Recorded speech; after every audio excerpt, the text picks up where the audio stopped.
नमस्कार, स्वागत है आप सभी का एजुकेशन मंत्रा में। दोस्तों, इस वीडियो में हम बात करने वाले हैं बीएड वर्सेस बीटीसी मामले में क्या कोई लीगल ग्राउंड ऐसा है जिसके आधार पर बीएड कैंडिडेट्स की प्राथमिक में एंट्री हो सकती है, और दूसरी बड़ी अपडेट कि रिव्यू पिटीशन में क्या हो सकता है। तो इसकी जो लीगलिटी है उसको हम चेक करने वाले हैं कि रिव्यू पिटीशन से क्या बेनिफिट की उम्मीद है और क्या कुछ लीगल ग्राउंड बनता है जिसके आधार पर बीएड प्राथमिक में आ सकता है। तो चलिए दोस्तों, सबसे पहले हम 11 अगस्त 2023 को आए हुए जजमेंट के मेजर पॉइंट्स को देखते हैं कि किन मेजर पॉइंट्स को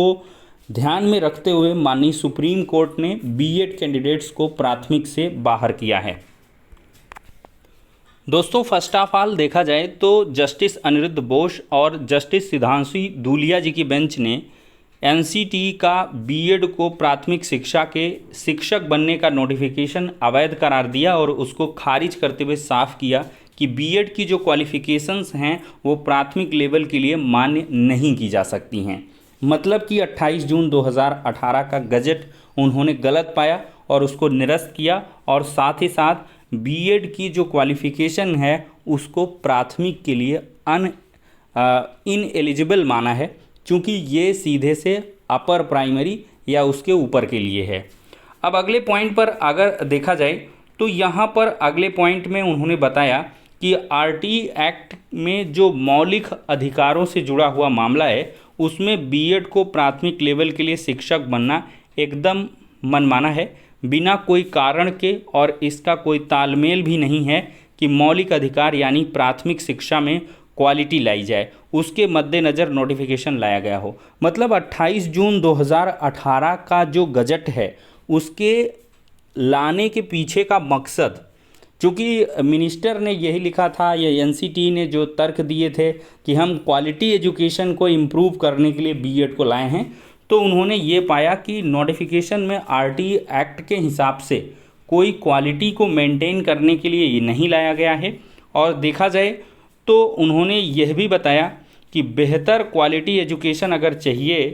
तो उसमें हम जो है 1 to 5 के लिए जो स्पेशली ट्रेंड हैं उन्हीं को प्राथमिकता देंगे। और इन्होंने यही कहा है कि क्वालिटी एजुकेशन में किसी भी प्रकार का समझौता नहीं किया जा सकता है, और इसलिए अच्छे और क्वालिफाइड टीचर्स ही क्वालिटी एजुकेशन दे सकते हैं। और आरटी एक्ट के ग्राउंड के आधार पर बीएड को बाहर किया गया है, चूँकि इनके पास जो मिनिमम क्वालिफ़िकेशन है 1 to 5 में पढ़ाने की वो नहीं है। और 100% ये एक्यूरेट बात है कि मिनिमम क्वालिफ़िकेशन 1 to 5 की पढ़ाने के लिए डिप्लोमा इन एलिमेंट्री एजुकेशन ही है, और बीएड को एक ब्रिज कोर्स के माध्यम से एंट्री मिली थी। तो यही इन्होंने कारण बताया कि, और आगे इन्होंने लिखा है कि राजस्थान उच्च न्यायालय से नोटिफिकेशन निरस्त होने के पश्चात बीएड डिग्री धारक केंद्र सरकार और एनसीटी ने माननीय सर्वोच्च न्यायालय का रुख किया, जिस पर सुप्रीम कोर्ट ने कहा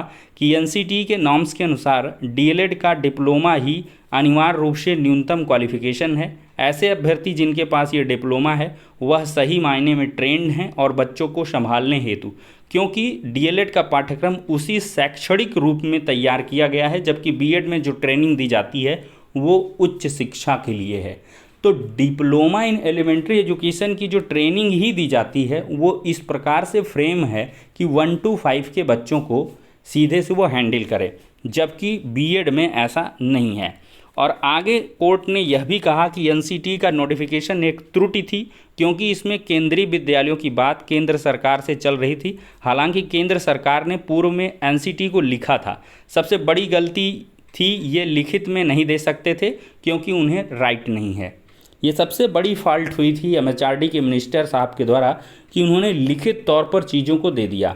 कि आप जो है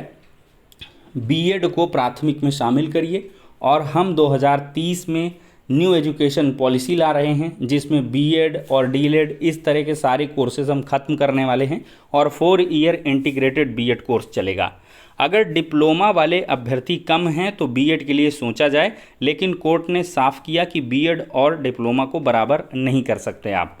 फिर आगे लिखा है कि एनसीटी का ये तर्क कि बीएड को 2 साल के अंदर प्राथमिक शिक्षा के लिए शैक्षणिक रूप से तैयार करने के लिए शैक्षणिक कोर्स यानी कि ब्रिज कोर्स करना होगा, यह काफ़ी है कि बीएड एलिमेंट्री एजुकेशन के लिए ना होकर उच्च शिक्षा के लिए। सबसे बड़ा फॉल्टी पॉइंट यही रहा कि जो ये ब्रिज कोर्स लाया गया, इसका मतलब सीधे से एनसीटी या सीधे से आपका गजट ही बता रहा है कि बीएड जो है वो इनएलिजिबल है और उसको पुलिया कोर्स या जिसको ब्रिज कोर्स कह लें, आप लोग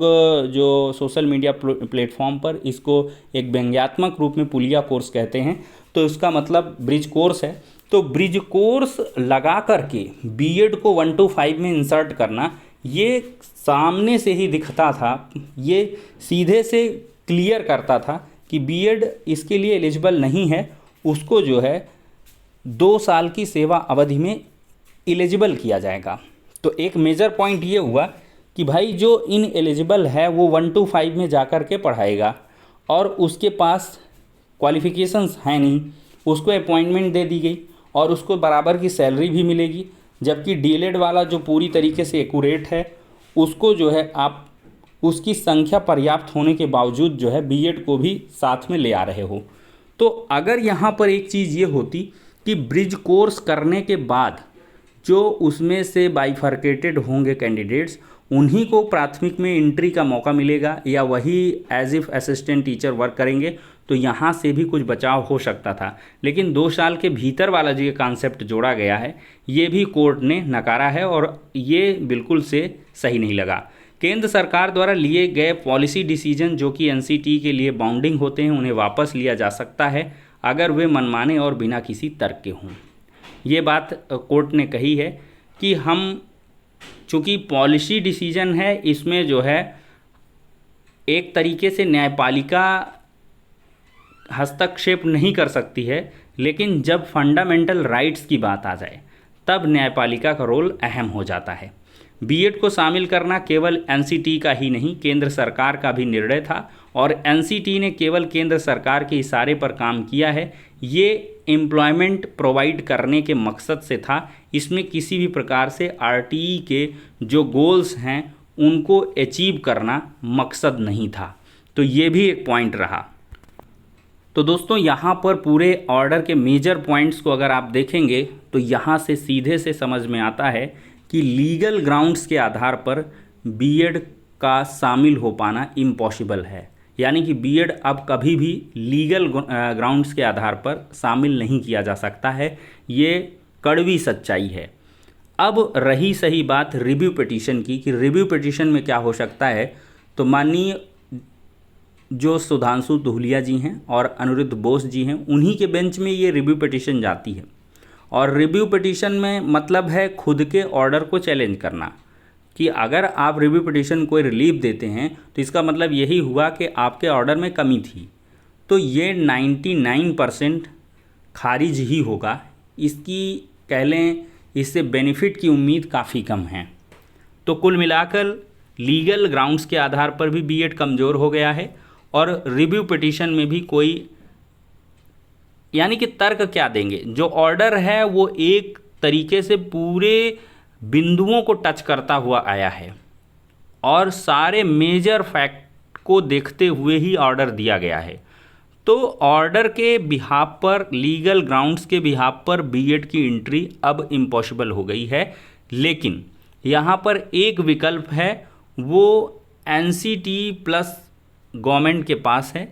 कि गवर्नमेंट और एनसीटी मिल करके कोई नया फार्मूला लाएं और एक्सपर्ट की ओपिनियन के आधार पर बीएड को शामिल कर लें, तो दूसरी बात होगी।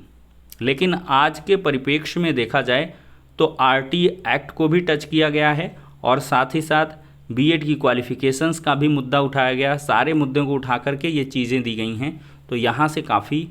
असंभव सा लग रहा है। और देखा जाए तो लगभग 20 दिन का समय बीता है, एनसीटी ने सुप्रीम कोर्ट का ऑर्डर डाल दिया है। मतलब एनसीटी का रुख है सुप्रीम कोर्ट के ऑर्डर को फॉलोअप करना और केंद्र सरकार की तरफ से कोई ऐसा कदम इधर उठाया नहीं जा रहा है। तो मतलब साफ है, स्पष्ट है। और बीएड के जो कैंडिडेट्स हैं वो भी मानसिक रूप से या कुछ भी कह लें, वो भी टूट चुके हैं और धीरे धीरे वो लोग जो है संघर्ष से पीछे आ रहे हैं, एकजुटता की कमी देखी जा रही है और बीएड के कैंडिडेट्स जो भी थे वो बीटीसी की तरफ दौड़ गए हैं, क्योंकि बीटीसी में अंधाधुंध फॉर्म पड़े हुए हैं। यूपी की हम बात कर रहे हैं, बाकी जहाँ जहाँ बीटीसी चल रहा होगा, डिप्लोमा इन एलिमेंट्री एजुकेशन, वहाँ भी अब जो है रैली दिखेगी। तो डाइवर्जन हो गया है बहुत सारे बच्चों का, तो इस वजह से भी ये थोड़ा सा कमज़ोर मामला दिख रहा है। अब देखते हैं कि 5 तारीख को बालसन चौराहा प्रयागराज में है, एक शांतिपूर्ण महापंचायत है, देखते हैं उसके आधार पर क्या कुछ चीज़ें निकल के आएंगी। तो दोस्तों निष्पक्ष तरीके से आपको सारी चीज़ें यहाँ पर बता दी गई हैं। अगर यहाँ पर और कोई संभावनाएं निकल के आती हैं तो लगातार चैनल के माध्यम से हम आप सभी से जुड़े रहेंगे, बताते रहेंगे। तो इस वीडियो में इतना ही, नेक्स्ट में मिलते हैं।